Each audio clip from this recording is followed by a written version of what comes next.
Hello బావా. ఒరే ఏంట్రా అర్ధరాత్రి నుండి ఫోన్ చేసా బావా బావా అంటాను ఏంటి? అదే నాకు డౌట్ వచ్చిందిరా. అయ్యి బాబు వీడికి మళ్ళీ డౌట్ వచ్చేసిందిరా. అయ్యి బాబు నా మెంటలు వచ్చేస్తుంది, అసలు చచ్చిపోతాను నేను అసలు.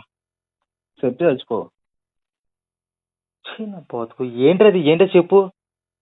అదే ఇప్పుడు సంక్రాంతికి మన ఊరంతా కలిసి ఆంబోతుకావుకి పెళ్లి చేస్తాం కదా.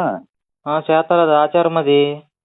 ఆవునేమో కడేస్తున్నారు, ఆంబోతునేమో వచ్చేసి వదిలేస్తున్నారు. మరి వాళ్ళు ఫస్ట్ నైట్ అంటే ఇప్పుడు నేను వచ్చి వాటికి శోభన ముహూర్తం పెట్టాలి అంటే ఇప్పుడు గుడిసెట్టు కళ్ళు పోతాయి ఇలా డౌట్లు వచ్చాను నీకా.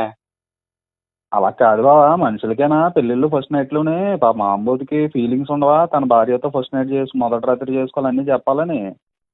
అయ్యి బాబోయ్, వీడు పెట్టే టార్చర్కి అసలు నాకు సావాలో బతకాలో కూడా అర్థం కావట్లేదు అసలు. ఛీ. స్ట్రెస్ తీసుకోక బావా, కంగారు ఏమీ లేదు. తెల్లవారుజామున ఫోన్ చేస్తాను, అప్పుడు చెప్పు. అంటే నేను పడుకోవద్దు ఇంకాను? ఆయనే నాకు తెలియదురా, నేను ఇంకుంటాను ఆరోగ్యం చేస్తా. ఆ తొక్కలో ఆరోగ్యం నువ్వు, నీ వల్ల నాకు ఆరోగ్యం ఎక్కడ తగలడిందిరా నీ పనికి మళ్ళీ అలా.